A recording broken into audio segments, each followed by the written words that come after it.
Good morning, Kasha. How are you? Good morning. I'm good. How are you? Doing well, thank you. I we were just talking about dogs before we started recording, and I was walking mine this morning, and it is November in New England, and I know you're in New England as Yeah. well. And I don't know if you've been outside, but that wind chill just ripped through Yeah. I my felt it soul this this morning. morning. And the worst part is my dogs love it. They're Yeah.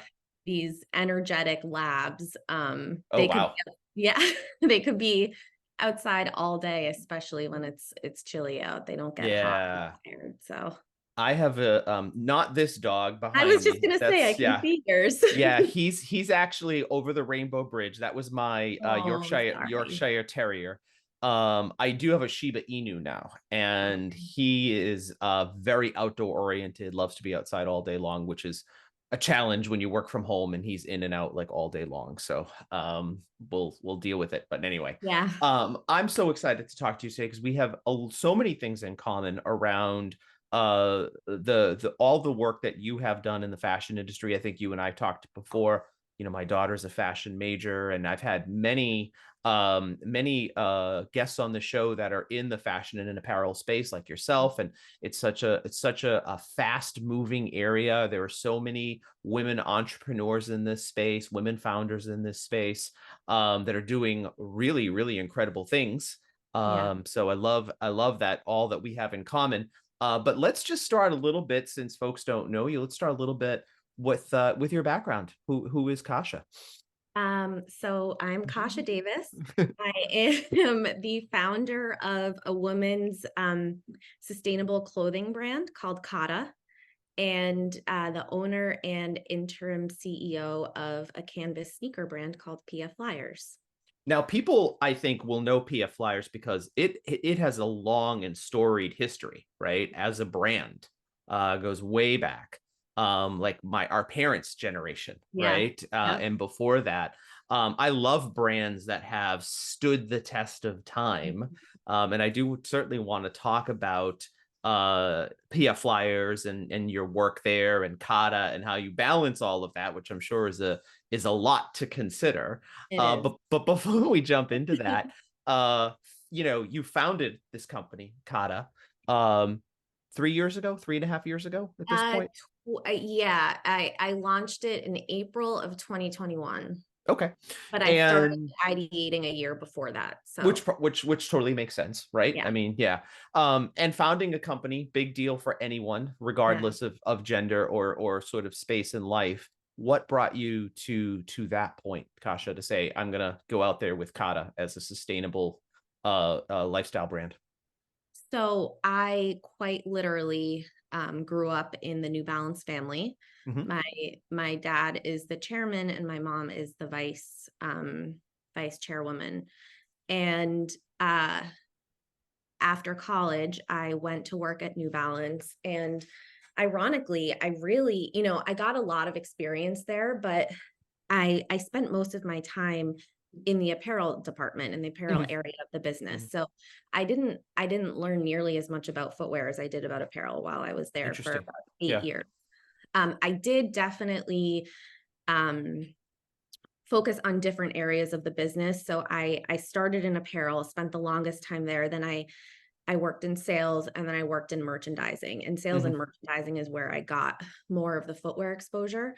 Okay. Um, because at the time I felt like I wanted to make sure I was equipped to get a seat at the senior leadership table at New Balance. But what Mm, I didn't realize is that this, diversifying my background would be great to be an entrepreneur as well. sure. Yeah.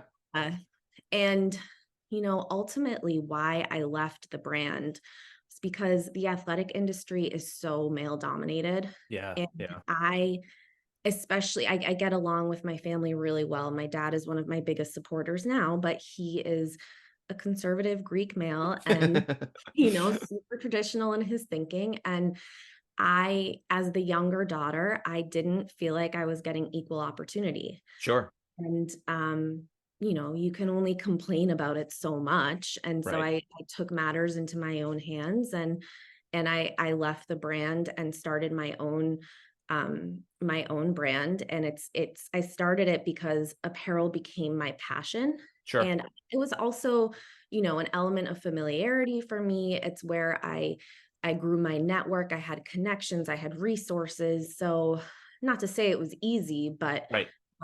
I kind of had a nice foundation to get me up and running. In terms of you talk about the male dominated aspect of athletic apparel, and I guess of like athletic equipment, shoes, Yeah. etc., Yeah. right? So and we've had other guests on this show that have found similar challenges associated with kind of where they thought they would be. Like, I think, I don't want to put words in your mouth, but I'm sure you probably thought that you'd have a career at New Balance, or thought that Yeah. that's, yeah, how it was going to go. um but still, why, I guess, founding something versus, going into just an area where you felt a little bit, less male dominated? What was the real drive? Is that Well, did that entrepreneurial spirit kind of come from the family? I was just gonna say, let's be Yeah. real. I Yeah. obviously have the entrepreneurial DNA. Yeah. Yeah. Um, and I grew up watching my parents, my dad especially, and I wanted to do what he did. And Sure. I also realized that, there are a lot of people who thrive in a corporate environment. That's not me. I Right. do better in a startup environment. And Mm. I like to get scrappy. I don't necessarily need structure and Sure. process. And so this is more fun for me. Yeah, that's great. Let's talk a little bit about Kata. Tell me about the brand. Tell us about the brand. You really, one of the first things you said, obviously, was sustainability. Clearly, Yeah. that seems like it's important to you. But let's talk a little bit about the mission, the vision of Kata, and what you were trying to accomplish. Yeah, so sustainability came into play because I started Kata actually during the pandemic. And Mm, so obviously this was a time of tremendous loss for so many people. And so sure. I was trying to think of ways that I could help the apparel industry versus just like be another brand to join and kind of harm our environment. Hmm. So I I I came up with I did a lot of research on sustainability, and I came up with that as a great option for us to kind of include it throughout our entire product process. Mm, And so there's a lot of different ways that we're sustainable. We produce in small batches. We have a Second Life Selects program, which means we take dead stock fabrics and mm, recycle them um, and bring them into our collection to create newness and freshness. Um, and just packaging, everything sure. is sustainable. And it's, trust me, it's time consuming, it's an investment, but it's something that I am committed to. And um, and and Kasha, this is expensive, right? I mean, anything that's associated with, you talk Very about expensive. sustainability and packaging. And I again, just from speaking with other entrepreneurs on the show that have been focused on sustainable packaging as an important piece, but you're also talking about, like you said, recycling or Yeah. salvaging dead stock fabrics All of our core and fabrics are also made from a recycled mm, Cupro fabric, mm. which of course too is more expensive than a regular fabric. And I understand this is so important to your mission, but how do you balance the affordability aspect of it, I guess? So I've had to make sacrifices. Mm, Uh, I, we're a startup. We have only been around for 2 years. We're right. sitting on quite a bit of inventory. Hmm. Um, and so what we've done over the past 6 months or so is we actually put a hold on new production Mm, because we're so small that uh, people don't know us yet. And right. so I've tasked the team with finding creative ways to get our product out there and make it feel new in terms of marketing stories. Mm, So now what we've done is we've hired a sales agency to help us sell through this product in smaller boutiques across the country. It's working really well. sounds like a Um, good format. Yeah. yeah, Yeah. yeah. And so producing new clothes is the most exciting part of the business. And I've had to stop that for now until we can start really selling through the inventory that we're sitting on. But Yeah. Makes knowing that sense. it's a process. I'm learning how to be patient, and we'll get there. And next year I'll be able to design and produce again. So Yeah, that's great. And this isn't your first sort of jaunt as a founder and CEO, right? You've been in this space before. And do you want to talk a little bit about kind of some of the iterations that brought you to where you are? yeah, Yeah. you're the first person who's done enough research to to ask me about that.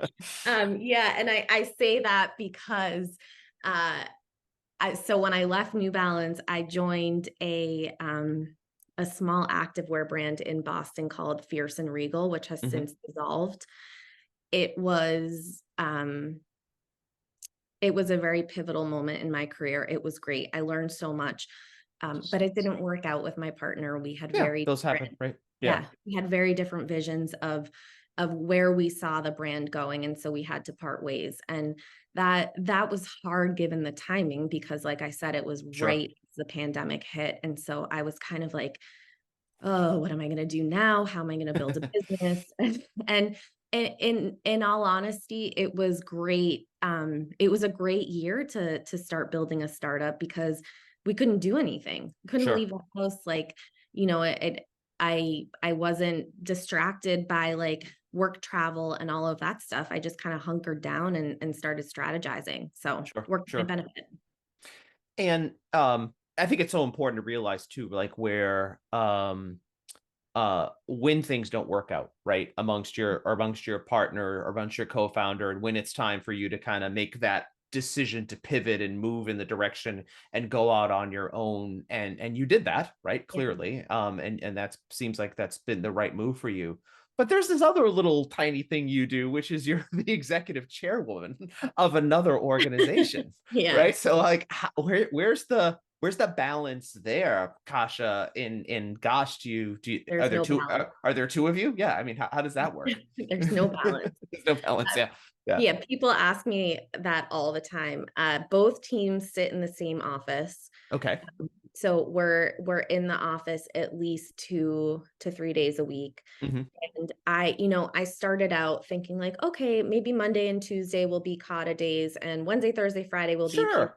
Yeah. But that's not how Wouldn't that startups. be wouldn't that be That perfect? would be awesome. And so I take it as it comes. That's all I Yeah. could do. Yeah. And Yeah. I have great teams under me. So Sure. I am not doing this alone. The way that I lead is through empowering and giving the team freedom and That's awesome. autonomy. And so I let them take the reins, and they know not to come to me with every little thing. Sure, sure. How do you create? So you talk about that empowerment, and I'm a big believer of that too. Is there like a working agreement that you kind of establish with your teams to, like you say, not bring the small things to you, but how does that kind of work a little bit more? If you could say a little bit more about that. It's less of an agreement and more of like they kind of just learned over time. Like Mm, everyone starts in the beginning, they come to me constantly. And I'm mm, like, if you feel like in your gut you know the right answer to this, and the way that it's going to benefit the business, go with it, run with right, it. right. Obviously, if it's like an expensive decision, they should Mm, come to me. Anytime we're spending money, they have to come mm. to me. Okay, no, that um, makes sense. Yeah. but they just learn over time that that's how I operate. Mhm. No, that's great. I appreciate that. I'm always trying to think about new ways to empower my own teams, right? Yeah, And I've used the age-old working agreement approach for a long time, but I do like what you're saying there about it's less of a working agreement and just sort of like there's a feel to it, or they've learned over time, or you do have some guidelines, like you say, yeah, uh, spending money equals a conversation, but this yeah, doesn't, and that seems like it's really, really yeah, helpful. yeah, You talked a little bit about this at the very beginning, Kasha, about the male dominance of the industry, athletic industry. There's so many challenges and barriers that women founders and women CEOs face, and not just challenges and barriers. Some of them are opportunities, right? And you talked a little bit about how you had a great sort of experience in the work that you did at New Balance in the apparel space. You were product manager, all that stuff, all those business skills you gained, you were able to apply them towards, kind of your entrepreneurial onset with Kata. But are there other sort of places that you found help and inspiration along the way beyond sort of what you learned on the job at New Balance? Were there other things that and you don't need to name names, but just other Yeah. people or places or things that sort of helped you to kind of get your get your start there? It really helps me to date, like, if there are certain brands, that emerging brands that are all over the place, and I'm envious of the success that they're having, it really helps me to dig into their timeline and Mm, realize that it's taken them 10 years to get where they right, are. right. It seems like an overnight success, but it's not. Totally. Right. But Yeah. as a consumer, you don't see the backstory, and you Hmm. just, oh, they started this 2 years ago, and look how well they're doing. No, Yeah. that's very rarely the case. Mm, So honestly, that's what's helped me, because mm, I operate with such a sense of urgency, and I really need to work on my patience. Um, mm. and so reminding myself constantly that these things don't happen overnight, and that Mm, you have to make mistakes in order to learn, and you recognize your failures a lot more than other people do. sure. um, has just been what's kind of kept me going. That's really, I love what you just said about patience, and I love what you just said about recognizing failures. How do you use those failures, Kasha, to sort of propel you forward and not have them like derail you, I guess? Because a lot Yeah. of a lot of young entrepreneurs I talk to, like they have that first big failure and they're Yeah. like, oh shit, I don't know if I think I'm done. I think I Yeah. made a terrible mistake. Um, First of all, the first few failures are the hardest. Mm, Unfortunately, they happen so often that they just get easier over time, sure. and you learn, whether it's a failure or a rejection, you learn not to take it personally. Hmm. I'll give you an example, and I will own this 100%. When I acquired PF Flyers, I was so excited to like be disruptive and tell my story about being, one of the only female owners in the industry, and start Right. start putting my story out there, creating bold female first product. I realized that over time, I was running before I could walk. The brand has Mm. such a loyal following, Oh my God. Yeah. and by doing all of this newness and trying to be bold and disruptive, I was alienating our loyal Mm. consumer. Mm. So I'm hard on myself. I will call that first year a failure. Mm. But if I didn't fail and make the mistakes that I made, I currently wouldn't be in such a great place, Yeah. because now I'm learning from those mistakes. I'm taking them, and I'm kind of reworking the whole brand strategy in order to appease this consumer that we have, and then to slowly evolve the brand and introduce newness. Whereas, like Mm. I said, I'm usually not patient, and I Yeah, operate. yeah. Well, you're And a disruptor. You're a disruptor. I I get wanted that. to do it Yeah. right away, but Yeah. I'm lucky that I have the resources to be able to pivot, and Mm. you really just have to find the silver linings and learn from those mistakes. It's so interesting what you said too about this is on a macro level, like like an entire brand, right? Like PF Flyers that has 1937 or whatever however long they've It been is around, right? Yeah. 1937. Yeah. Yeah. That's 90 years, whatever, right?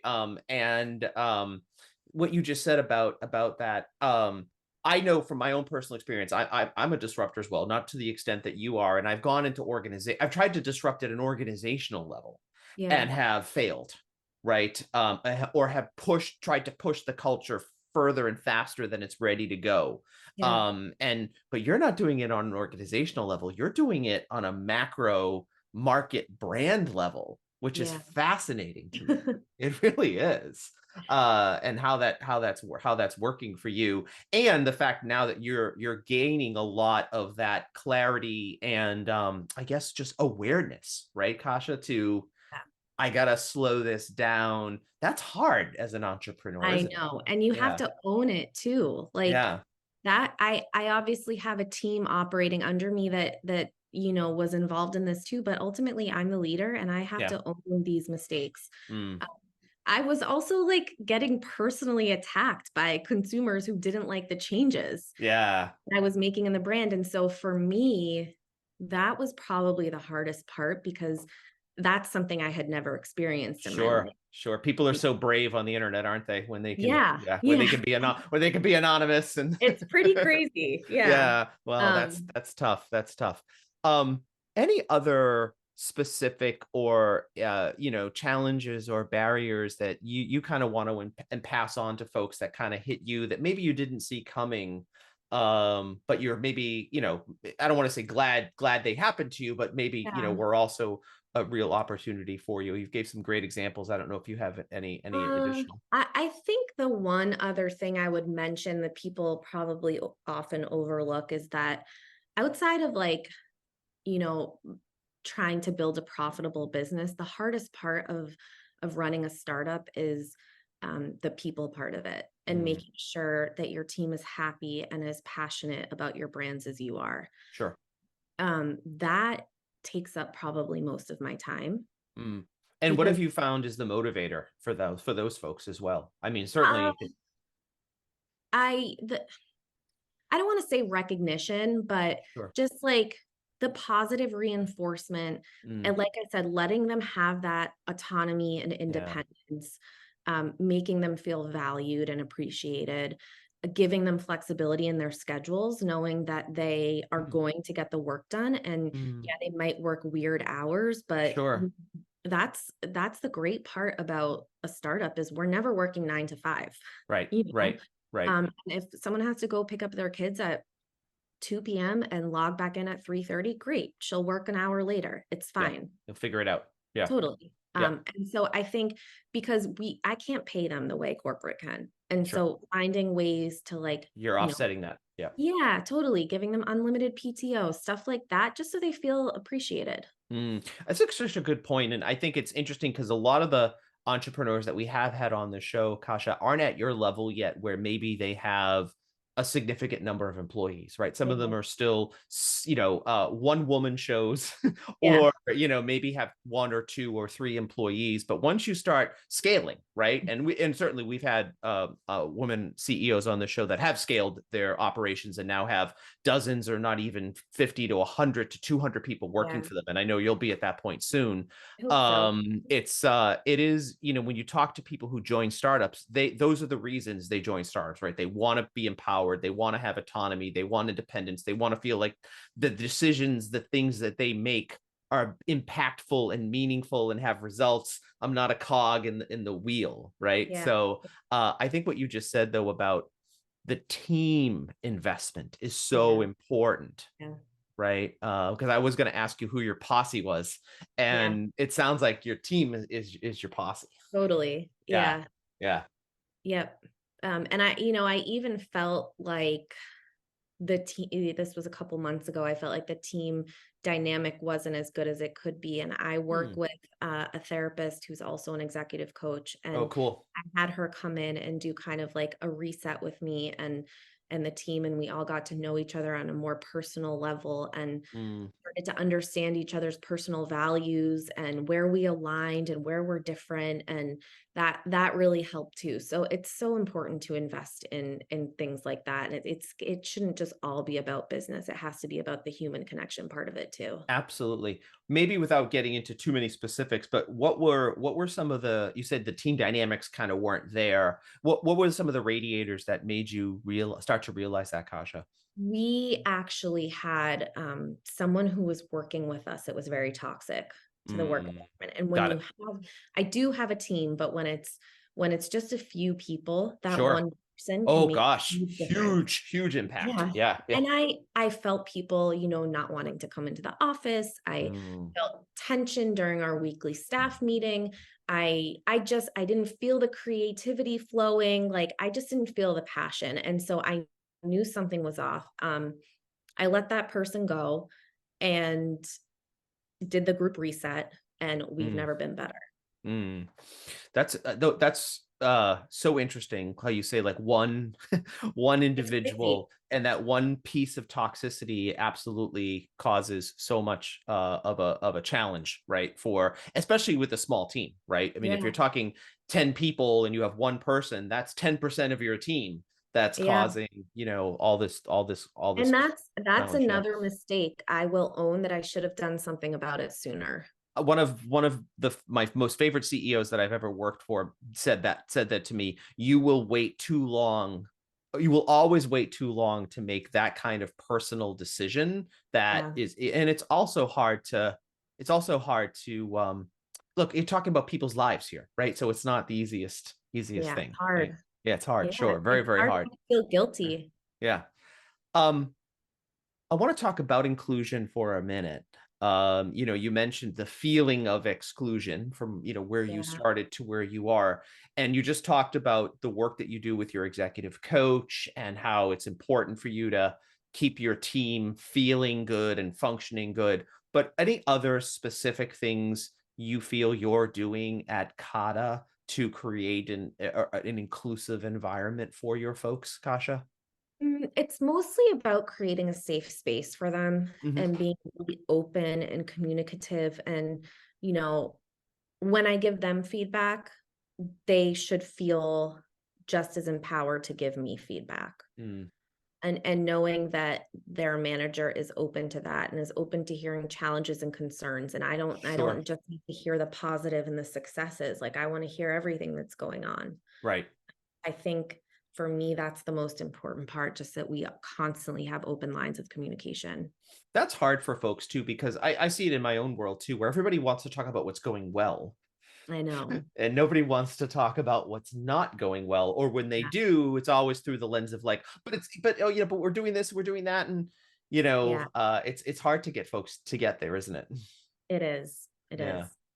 Um, when you think a little bit about and maybe you've already thought about this. I'm wondering how it's going to come together. You know, the P and maybe they're not supposed to, but do PF Flyers and Kata come together at some point? Or I'm curious as to Oh, that, because you've got two very significant brands you're managing now, right? yeah. Yeah. Originally, that was part of the plan. Mm, Over time, what I've realized is that I actually want to build a portfolio of brands. that makes And sense. Yeah. so each of those brands will ultimately have a CEO at the helm Mhm. of each of the brands. Mm, And so I can take a step back, have this greater portfolio, and then I get to be involved in the parts of the business that I'm passionate about, which is branding and mm, product. mhm. So maybe we'll do a collab with PF and Kata, but I don't see the brands merging. In fact, like I said, I just see Yeah. my portfolio expanding and adding more brands to it. That makes a lot of sense. I mean, they're very distinct things, right? And to your point, like I know very little about the fashion industry other than my daughter and folks that have like yourself that have been on this show. But I am a product developer Yeah. by profession, right? So I know how to build products, launch products, bring them to market. I know how to manage portfolios. So I see what you're saying about collabs may make sense, but an integration of the brands probably will never make sense, Right. And right? we share, we share resources. Like I said, we're in the Sure. same office. Like PF Flyers is, we're going to be, I mean, I guess this is confidential, but No, here we well, are. hold on. No, no.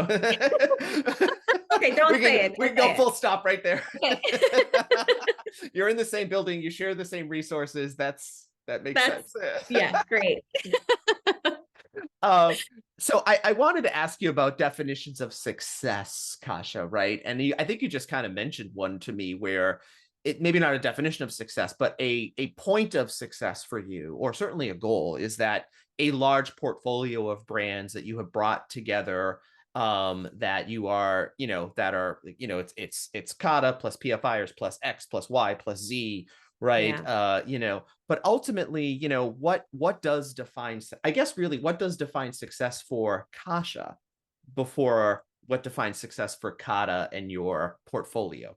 Yeah. I mean, above all is happiness, of Mm, course. I can't do any of this unless I feel happy. right.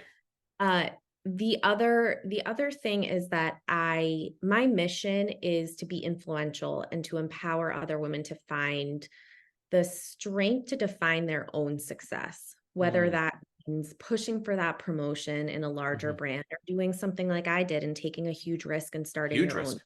Sure. Um, and so on a personal level, I'm working with Sydney. I'm doing a lot to try to get myself out there and tell my story Hmm. because I think a lot of women will be able to relate to it on different scales, of course, but Sure. ultimately that's what I want to do. I want to empower and influence other women. I find it fascinating as well as extremely heartwarming. Oh, And when entrepreneurs like yourself talk to me about success through the lens of I have to help other people get to this point. Is that yeah, it's such an interesting trait to me. I it's something you don't often see in other realms of business where when you yeah, talk to people about what do you think will ultimately define success for you, and they say it's I want to open doors, or I want to create community, or I want to inspire, empower. What's it that you think about entrepreneurs that makes them want that as their success versus, I'm not going to call anybody out by name here, but again, like other potential folks in yeah. business who don't necessarily say that as their definition of success? Well, I think it can be really lonely in the Mm, entrepreneurial world. good You point. are working constantly. You very rarely, especially in the beginning, see the successes. You Right. feel like no one else really understands what you're going through. You put yourself in this position, so it's like you can't really complain. Right. Um, and so being surrounded by other people who relate to you is so important.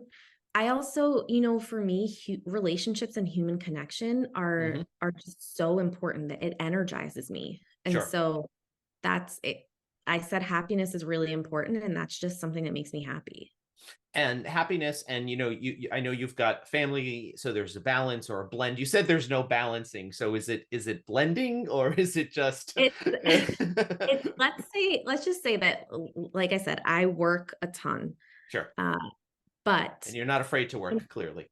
I am very fortunate that I can dictate my own schedule. And Right. so I can make it, within reason, as flexible as I need it to be. Sure. So I prioritize the time that I spend with my son, which is breakfast and dinner always, Mm, and then bedtime. Most nights I do bedtime as well. mhm. And not every working mom gets to do that. And Right. I don't take it for granted at all. I Yeah. realize how lucky I am to get to do that. Yeah, but there are other, but to your point, there are so many other sacrifices you're making there in terms of, you could just do the 9 to 5 thing and have more True. stability and Very maybe have true. more income Comfort. and Yeah, comfort and all those definitely other more things, right? income. Yeah, I right, don't have an income. right. So Right. I think that's another thing people overlook. Like they think, oh, the income starts instantaneously just because I have a nope, great idea, right? And no. there's a long road There- there, right? Yeah. Yeah. Yeah, there's a long road there. Kasha, this has been great. I really have enjoyed this conversation. I think we learned a lot about you Yeah. in a short amount of Covered a time, lot and of ground here. covered a lot of ground here. Thank you so much. I can't wait to watch Kata continue to explode as a brand and the work that you're going to do with PF and the rest of your soon to be acquired and launched portfolio. So thank you again for taking the time to chat with us and tell us your story. Thank you. This was so fun. And we'll look forward to talking to you again soon if you'll let us. Yes, of course. I would love that. Okay, talk soon. Bye bye. All right. Thanks. Bye.